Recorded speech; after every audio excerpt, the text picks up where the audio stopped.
Bismillahirrahmanirrahim. Assalamualaikum warahmatullahi wabarakatuh.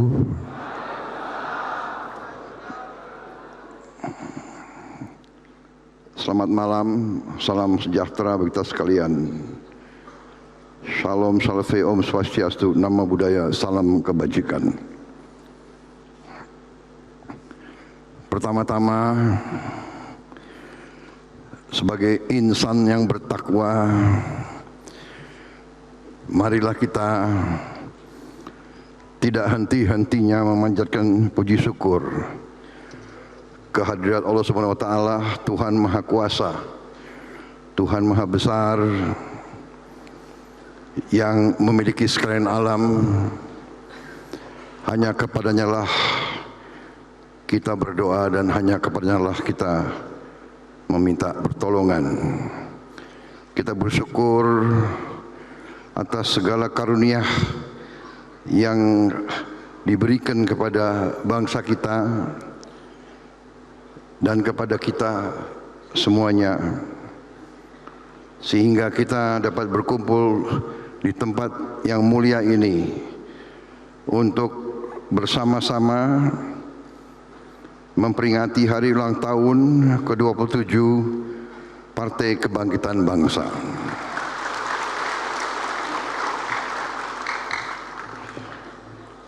Yang saya hormati Wakil Presiden Republik Indonesia Saudara Gibran Rakabuming Raka, yang saya hormati dan saya muliakan Wakil Presiden ke-13 Republik Indonesia sekaligus Ketua Dewan Syuro Partai Kebangkitan Bangsa Bapak Kiai Haji Profesor Dr. Ma'ruf Amin.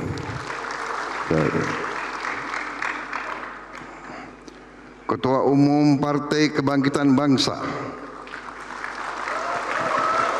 sekaligus Menteri Koordinator Pemberdayaan Masyarakat Kabinet Merah Putih Saudara Dr. Abdul Muhaimin Iskandar.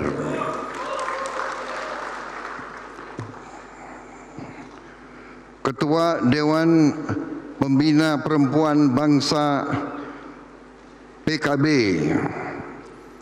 Hajah Rustini Muhaimin Iskandar.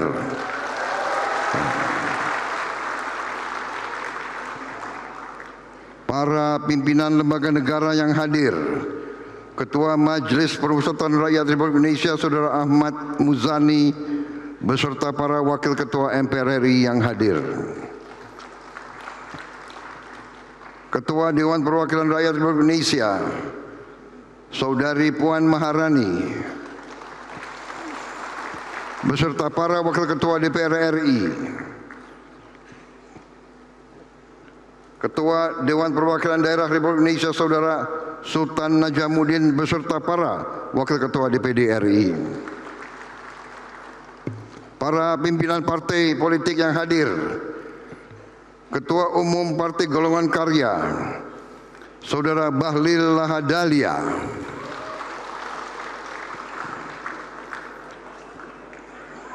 yang juga Menteri Kabinet Merah Putih, Menteri ESDM, Ketua Umum Partai Amanat Nasional Saudara Zulkifli Hasan, yang juga Menteri Koordinator Bidang Pangan, Ketua Umum Partai Demokrat Saudara Agus Harimurti Yudhoyono, yang juga Menteri Koordinator Bidang Infrastruktur, Presiden PKS Saudara Al-Muzammil Yusuf, yang juga baru terpilih. Saya belum sempat terima pengurus baru.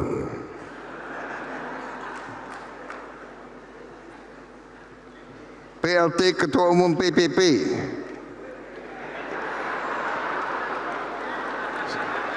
Saudara M. Mardiono, Ketua Umum Partai Gelora Saudara Muhammad Anies Mata,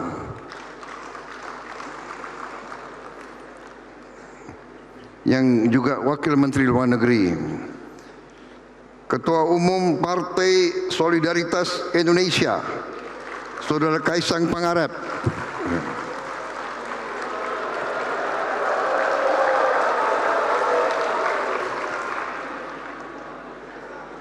Yang mewakili Ketua Umum Partai Nasional Demokrat Nasdem, Saudara Hermawi Taslim,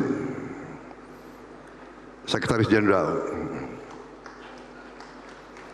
Perwakilan Partai Garuda, Partai Bulan Bintang, Partai Rakyat Adil Makmur, Partai Buruh, Partai Hanura, Partai Umat, Partai Kebangkitan Nusantara yang saya hormati. Para Menko, para Wakil Menko, para Menteri dan seluruh anggota Kabinet Merah Putih yang hadir. Sekali lagi yang saya muliakan seluruh Dewan Suro, DPP PKB, serta para kiai sepuh, para ulama,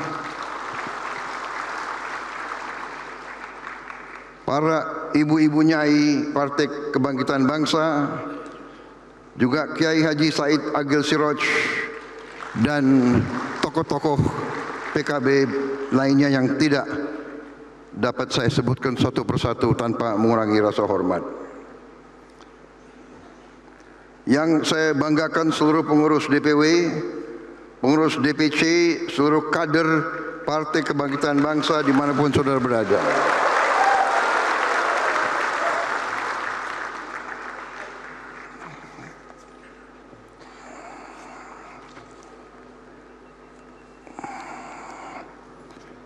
Tentunya saya ingin menyampaikan terima kasih atas undangan yang telah diberikan kepada saya.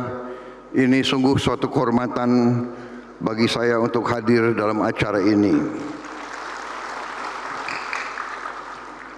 Saya nyaman di tengah PKB.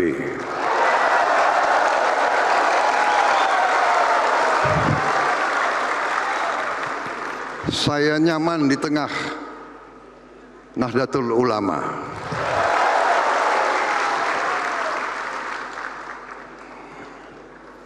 Saya merasa dekat dengan tokoh-tokoh NU dan PKB. Saya dulu merasa sangat dekat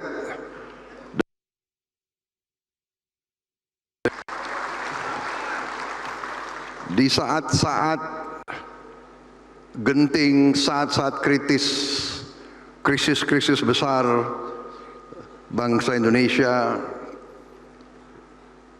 NU selalu tampil sebagai penyelamat dan sebagai stabilisator.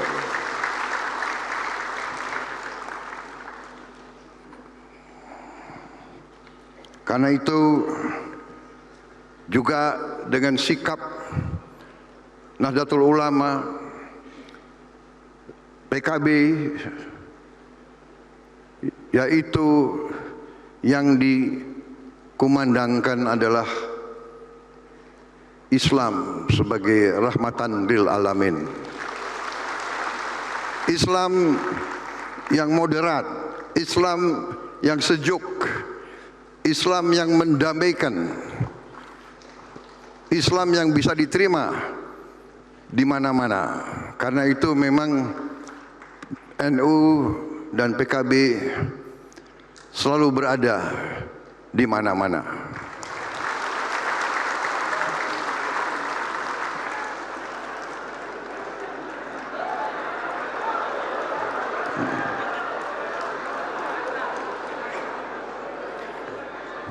Saudara-saudara sekalian, terima kasih. Saya sangat terkesan dengan tadi sama sambutan dari Profesor Ma'ruf Amin. Sangat terkesan, singkat, tidak panjang, ya.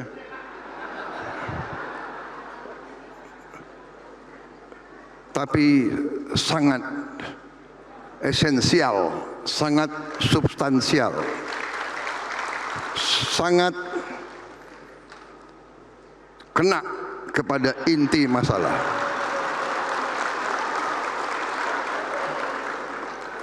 Saya terus terang saja, sekian puluh tahun ini jarang mendengar tokoh politik, tokoh masyarakat, bahkan pakar ekonomi sekalipun jarang saya dengar pasal 33 Undang-Undang Dasar 45. Seolah-olah pasal 33 itu tidak pernah ada dalam Undang-Undang Dasar 45. Dan kalau kita dengar proses amandemen terhadap naskah Undang-Undang Dasar 1945 yang asli, proses amandemen itu yang ingin dirubah antara lain, ingin dihilangkan antara lain adalah pasal 3. Pasal 33 itu yang ingin dihilangkan. Kita bersyukur tidak dihilangkan, dan terima kasih PKB.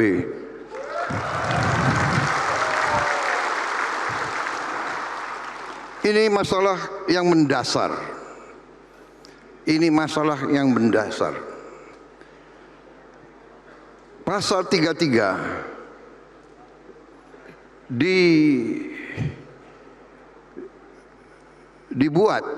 dimasukkan ke dalam Undang-Undang Dasar 45 itu oleh pendiri-pendiri bangsa kita.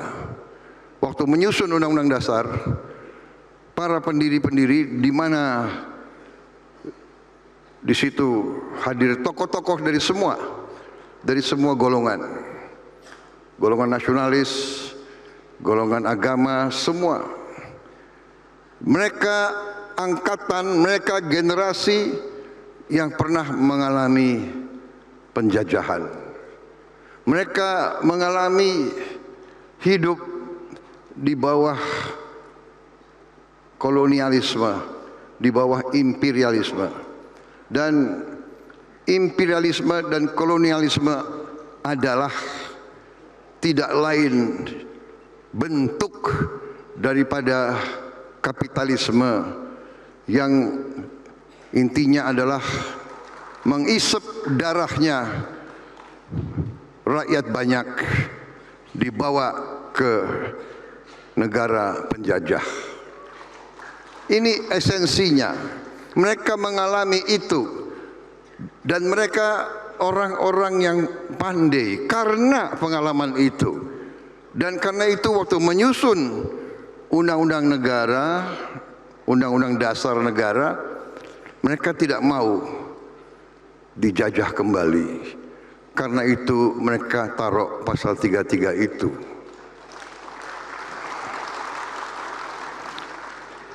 Pasal 33 kalau kita simak, ya, sebetulnya sederhana, tapi menggariskan apa yang akan mengamankan dan menyelamatkan negara.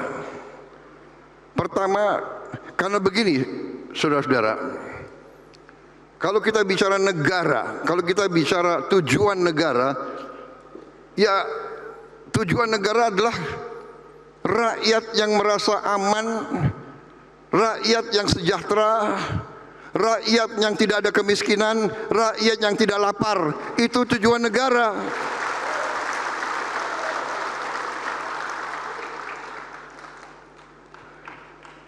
Demokrasi penting.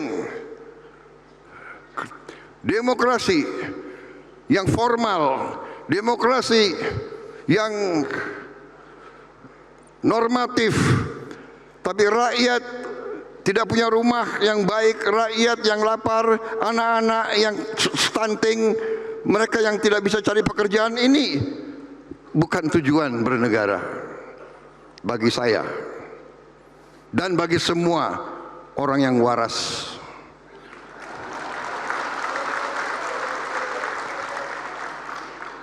di pembukaan Undang-Undang Dasar 45 jelas tujuan bernegara melindungi segenap bangsa Indonesia dan seluruh tumpah darah Indonesia, melindungi dari kemiskinan, melindungi dari kelaparan, melindungi dari ketidakadilan. Tujuan bernegara memajukan kesejahteraan umum, mencerdaskan kehidupan bangsa, dan melaksanakan ketertiban dunia yang berdasarkan kemerdekaan, perdamaian abadi, dan keadilan sosial. Pelaksananya di pasal 33. Ini tujuan nasional, ini pasal 33. 1 ayat 1, perekonomian disusun sebagai usaha bersama berdasar atas asas kekeluargaan.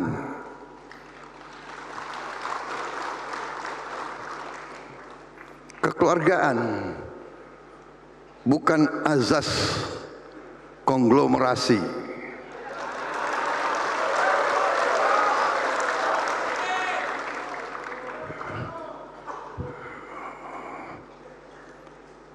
Asas keluarga, asas kekeluargaan. Ya, seluruh bangsa Indonesia kita harus diperlakukan sebagai keluarga.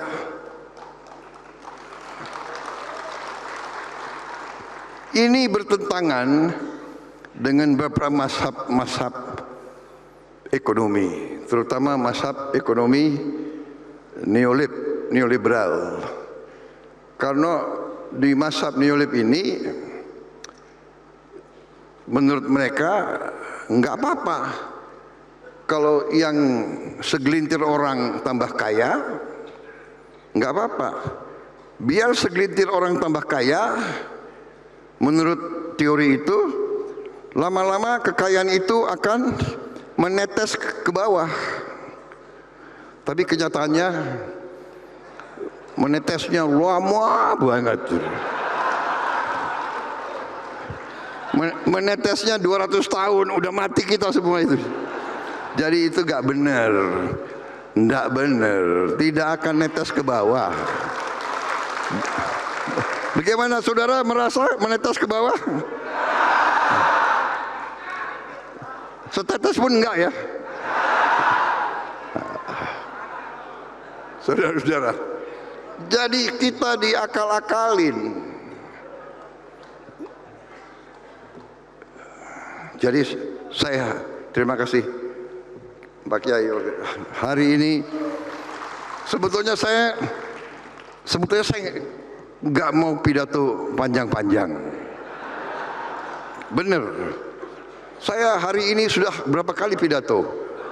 Pagi ini pelantikan perwira, habis itu ketemu pengusaha-pengusaha asing, kemudian launching logo, sebelumnya ketemu pimpinan MPR RI, malam undangan PKB lagi. Aduh.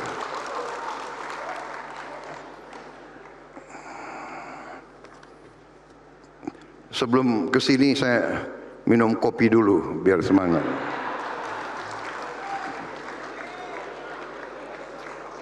Ini staf saya nggak bener ini, nggak bener.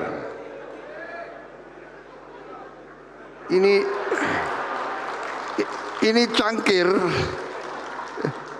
isinya teh bukan kopi.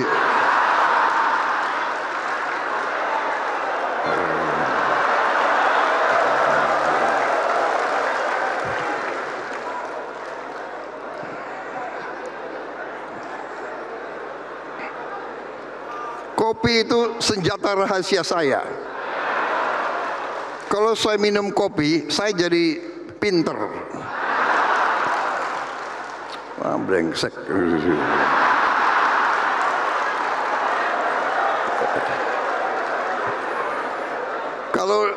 Kalau di depan kiai-kiai saya grogi saya.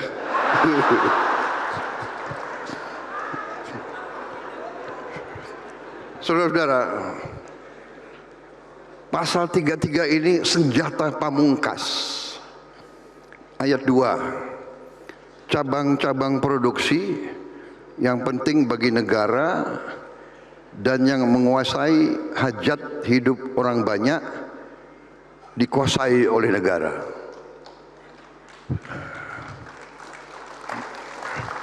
Cabang-cabang produksi yang penting bagi negara dan yang menguasai hajat hidup orang banyak dikuasai oleh negara. Sekarang saya tanya, kalau produksi beras ini hajat hidup orang banyak atau tidak? Kalau produksi jagung hajat hidup orang banyak atau tidak? Kalau produksi minyak goreng hajat hidup orang banyak enggak? Bagaimana Indonesia produsen minyak goreng, produsen kelapa sawit terbesar di dunia, kok bisa minyak goreng hilang, langka?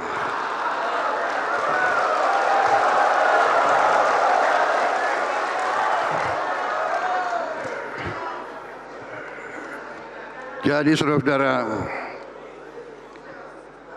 ini saya sampai cari-cari mazhab bisnis apa, mazhab ekonomi apa ini. Produsen kelapa sawit terbesar di dunia, tapi di negara sendiri minyak goreng hilang.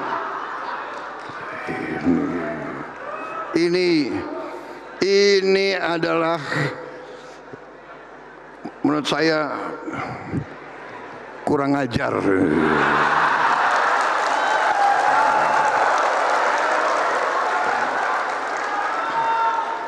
Sampai saya merasa perlu ada istilah baru.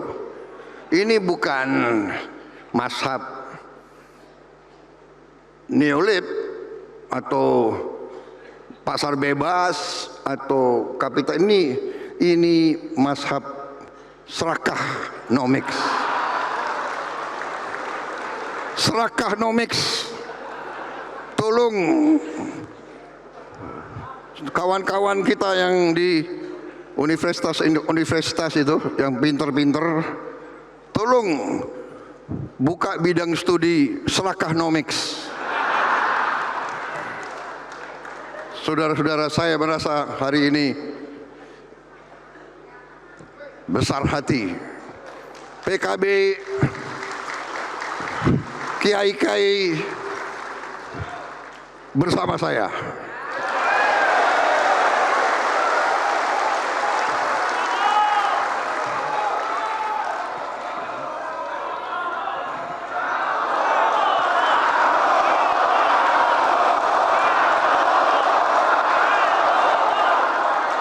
Karena mereka penghanut mazhab serakanomics, ini bandel-bandel.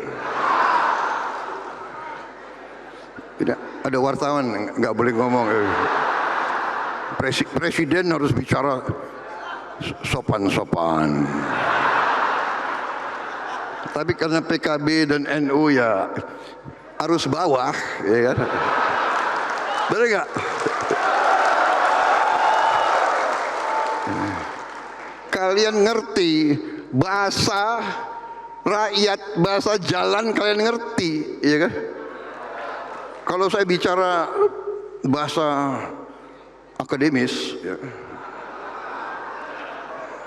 Saudara-saudara sekalian, perkembangan ekonomi kita penuh dengan anomali-anomali.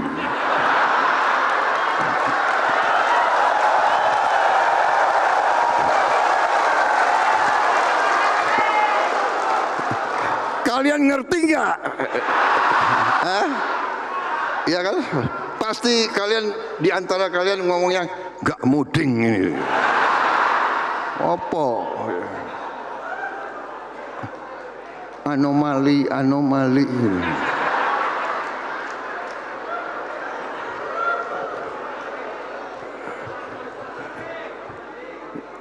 Nyuri gitu loh. Nggarong, kalian ngerti kan? Ngerampok.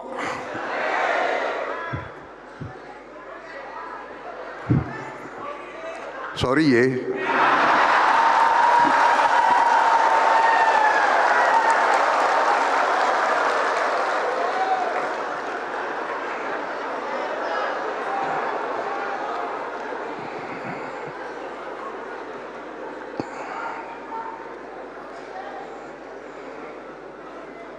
Saya suka dengan filosofi NU. NU tidak kemana-mana, tapi NU ada di mana-mana.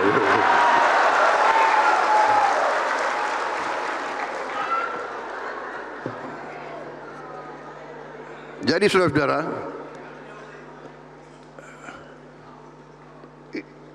sama dengan beras. Bayangkan ya, beras kita subsidi benih, kita subsidi pupuk. Pabrik pupuk milik rakyat, milik negara. Pestisida disubsidi. Waduk-waduk dibangun oleh uang rakyat.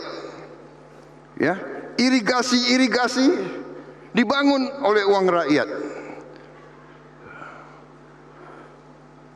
Beras, alat-alatnya pakai bahan bakar disubsidi oleh rakyat. Begitu sudah digiling jadi beras, ya, itu paket diganti. Beras yang disubsidi ini yang ditempel katanya beras premium, harganya tambah 5.000, 6.000. Ini menurut saudara benar atau tidak?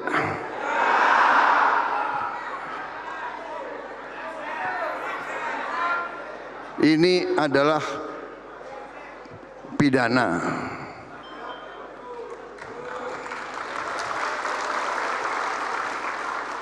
Ini nggak benar, ini pidana. Yang saya katakan kurang ajar gitu. Serakah.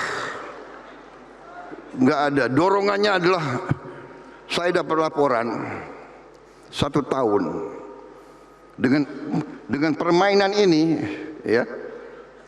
Beras biasa diganti bungkusnya, dibilang beras premium, dijual. Ini hilang kekayaan kita, hilang 100 triliun tiap tahun. 100 triliun. Gimana enggak mendidih kita dengar itu, saudara-saudara. 100 triliun berarti kalau saya biarkan ini terus, dalam 5 tahun kita akan hilang 1.000 triliun. Dengan 1.000 triliun kita bisa perbaiki semua sekolah di seluruh Indonesia.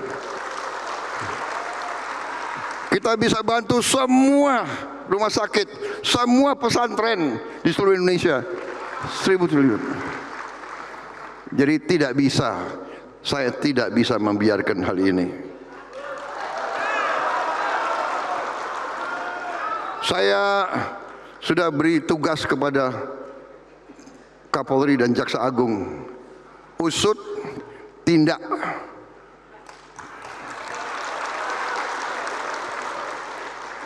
Usut, tindak, sita. Karena Undang-Undang Dasar 45 pasal 33.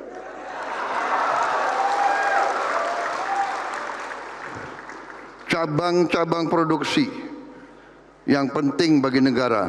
Beras penting atau tidak untuk negara? Jagung penting atau tidak? Minyak goreng penting atau tidak? Dan ya, yang menguasai hajat hidup orang banyak, dikuasai negara. Sorry ya, ini bukan pikiran Prabowo, ini bukan maunya Prabowo, ini perintah Undang-Undang Dasar 45.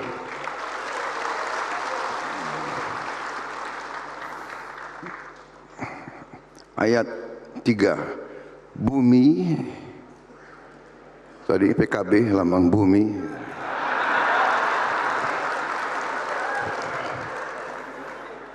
dan air dan kekayaan alam yang terkandung di dalamnya dikuasai oleh negara dan dipergunakan untuk sebesar-besar kemakmuran rakyat.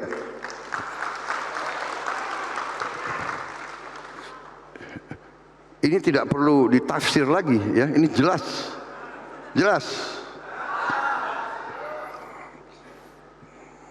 Jadi terima kasih PKB hari ini yang dilakukan oleh Ketua Dewan Syuro PKB dan Ketua Umum PKB yang dilakukan malam ini adalah suntik keberanian kepada saya.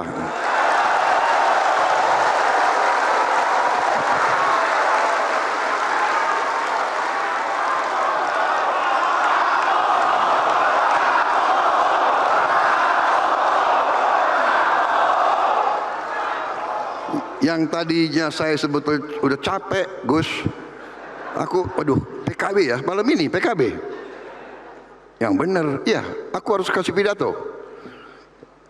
Aku mau pidato sebentar aja deh, singkat-singkat aja deh.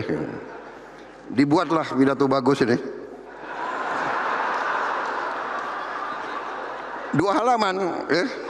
Udah selesai dari tadi kalau saya baca ini.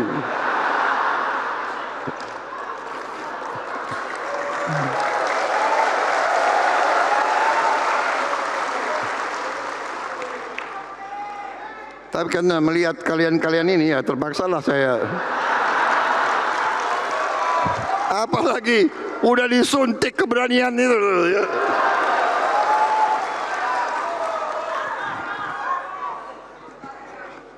PKB, Nahdlatul Ulama di belakang saya, petani di sebelah sini, buruh di situ.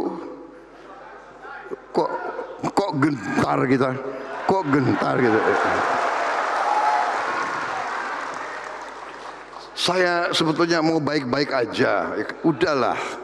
Saya sudah kasih warning berkali-kali saudara-saudara, bersihkan diri, atur yang baik, ya kan? Kalau mau bisnis yang bener aja lah. Bayar pajak, ya kan? Bayar pajak. Cari untung yang benar. Jangan palsu-palsu. Botol minyak goreng dikurangi 20%. Itu namanya nyuri dari rakyat itu.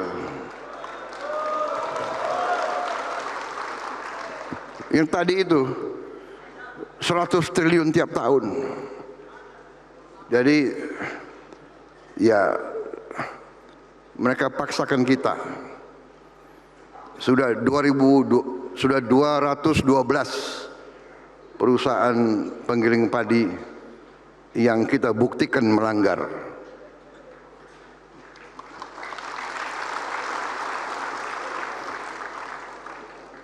Ini mereka sendiri sudah mengakui, karena dibawa ke laboratorium diperiksa. Ya ini mereka harus kembalikan uang yang mereka nikmati dengan tidak benar.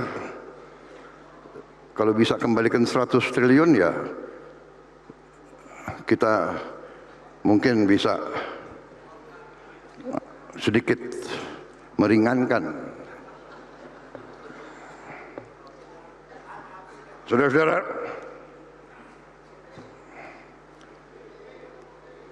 jadi saudara-saudara, ini hanya 2-3 contoh saya berikan, tapi nafasnya adalah bahwa semua kekayaan bangsa ini sangat besar, dan sudah dicuri lama. Masih kita berdiri sebagai bangsa. Bayangkan betapa kayanya kita. Dan sekarang tugas kita bersama adalah mengamankan, mengembalikan, mengelola kekayaan alam itu, kekayaan nasional itu untuk sebesar-besarnya kemakmuran rakyat. Supaya tidak tunggu 200 tahun menetes ke bawah. Supaya kita bisa atasi masalah-masalah secepat mungkin, saudara-saudara sekalian.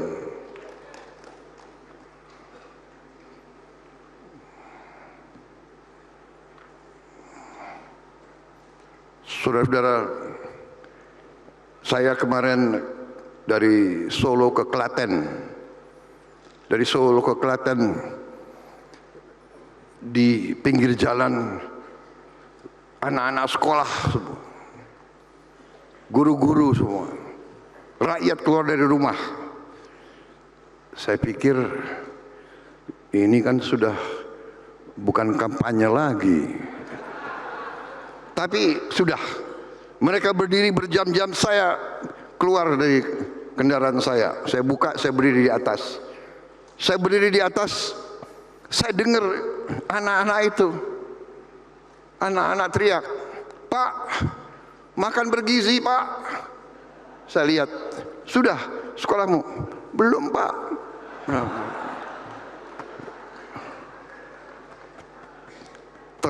Tersentak hati saya. Tersentak hati saya. Kemarin saya dapat laporan baru, 6,7 juta penerima manfaat. 6,7. Makan bergizi. Saya bilang, "Sabar." Saya teriak kembali, "Sabar, sabar." Saya telepon staf saya, bagaimana bisa dipercepat? Rencananya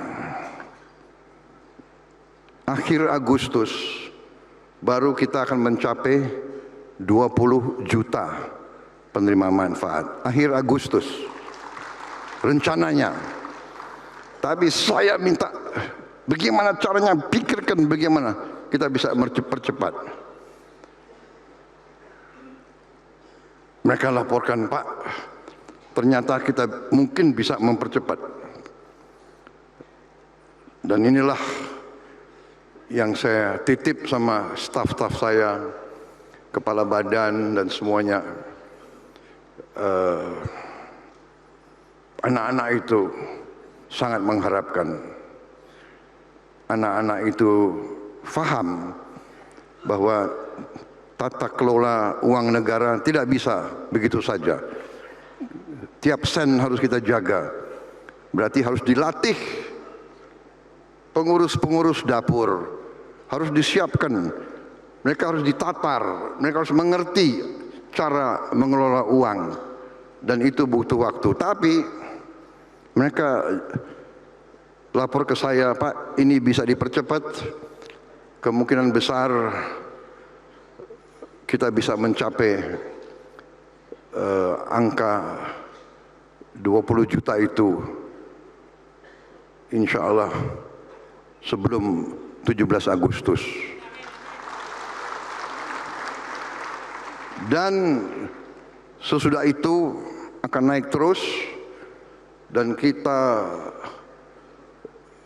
berdoa, kita berharap bulan Desember tahun ini akan mencapai 82 juta, 9 penerima manfaat.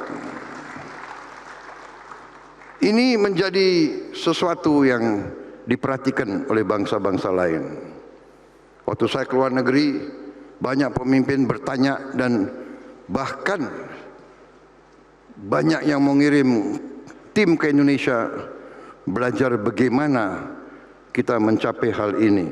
Karena saya diberitahu oleh mantan Presiden Brazil, mereka mencapai 40 juta anak penerima manfaat. Menurut mantan Presiden itu membutuhkan waktu 11 tahun.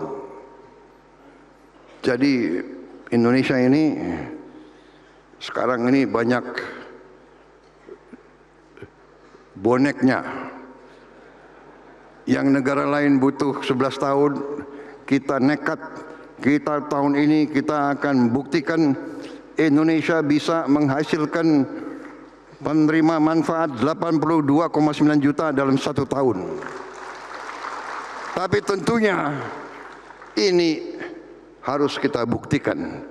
Jadi mungkin akhir Desember atau awal Januari mohon PKB undang saya lagi. Supaya apa yang saya bicara hari ini saudara bisa tagih Desember 2025 atau Januari lah. Tapi saya percaya niat baik, ya, hati yang bersih,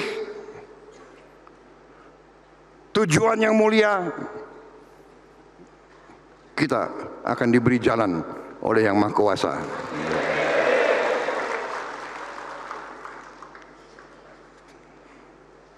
Dan upaya-upaya lain. Intinya saudara-saudara, saya melihat dengan saya pelajari data-data, angka-angka sangat-sangat memberi harapan. Jadi Ketua Dewan Syuro, Ketua Umum PKB, terima kasih. Saya di sini benar-benar yakin bahwa masa depan Indonesia cerah, baik. Tapi memang tadi disinggung, kuncinya adalah kita harus rukun. Kita harus kerjasama. Kita harus menegakkan dan menjalankan apa yang menjadi jiwa dan nafas NU dan PKB, menjalankan rahmatan lil alamin, berbakti, bermanfaat untuk semua. Ini kuncinya. Saudara-saudara, politik kita harus demikian. Politik kita pun harus rahmatan lil alamin. Partai-partai kita bersaing. Kalau nanti pemilu, pilkada, ya kan, pilpres, bersaing, tidak ada masalah.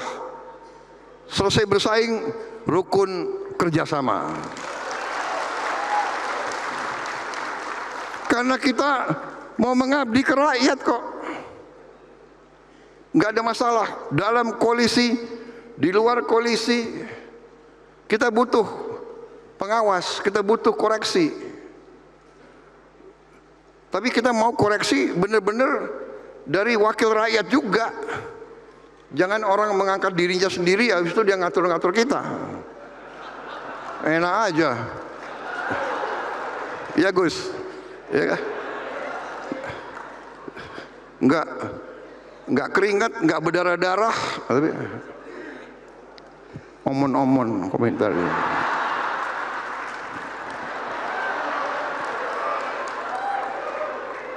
Tapi sudah jangan banyak wartawan.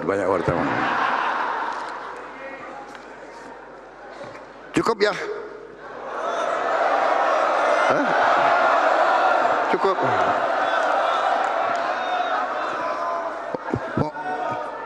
Honornya kurang banyak tadi.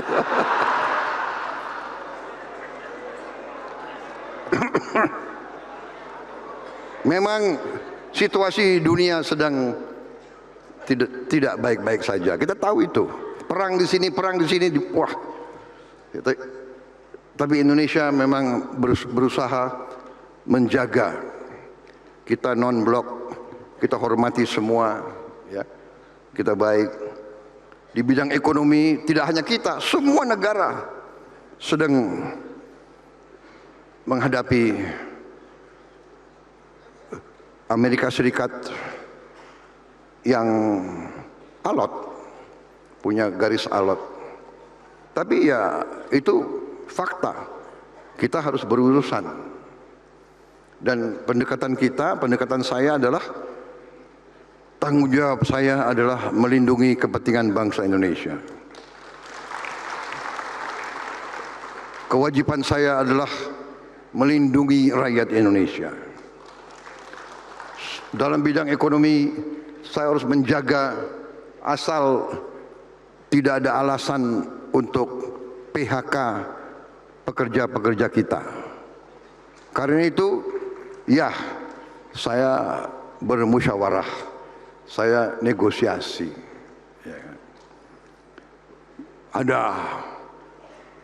Selalu ada yang nyinyir. Jadi ini gimana ya? Kita perlu kritik, kita perlu pengawasan. Tapi kalau nyinyir agak lain ya. Nyinyir itu, nyinyir.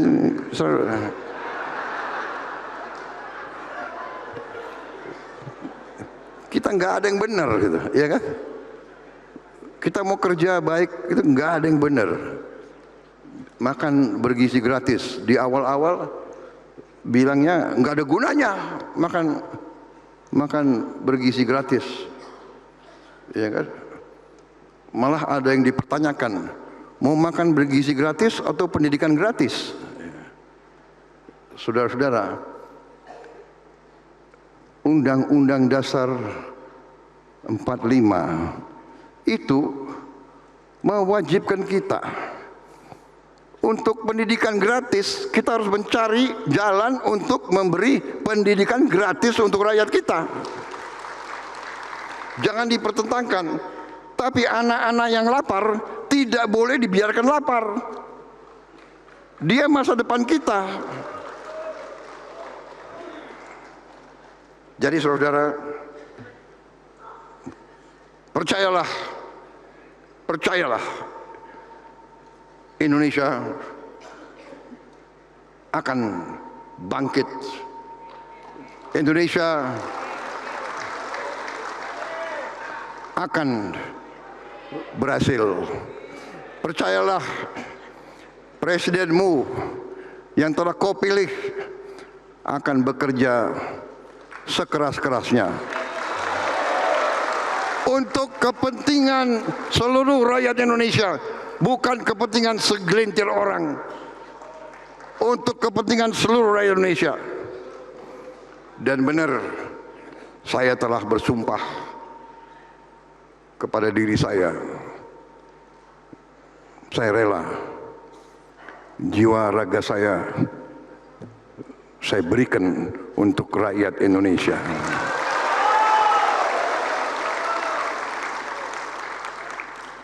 Saudara-saudara sekalian, terima kasih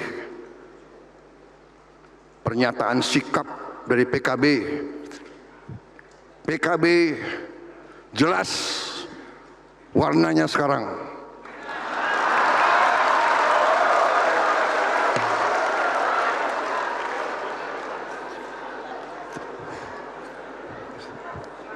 PKB berada di pihak Undang-Undang Dasar 1945.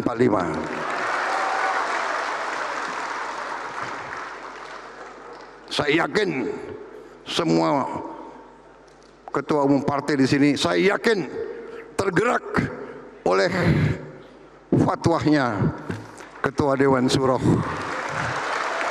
PKB.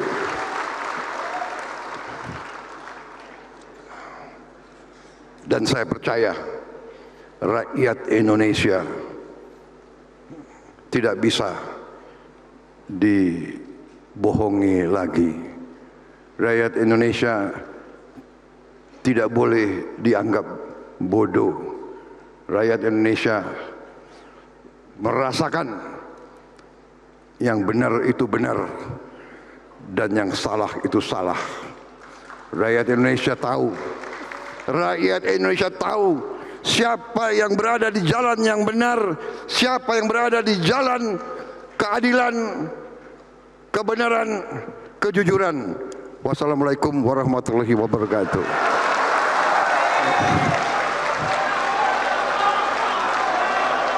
Semoga PKB jaya selalu. Pertahankan perjuangan kita bersama. Terima kasih, terima kasih, terima kasih.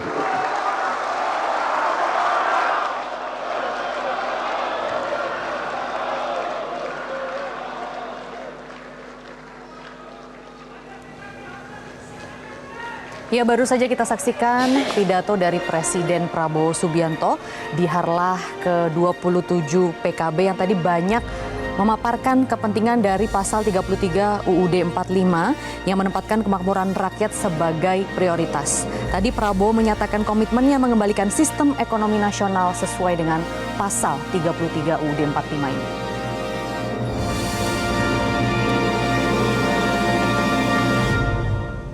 Demikian breaking news Metro TV pemirsa, sesaat lagi Hot Room akan hadir menemani Anda.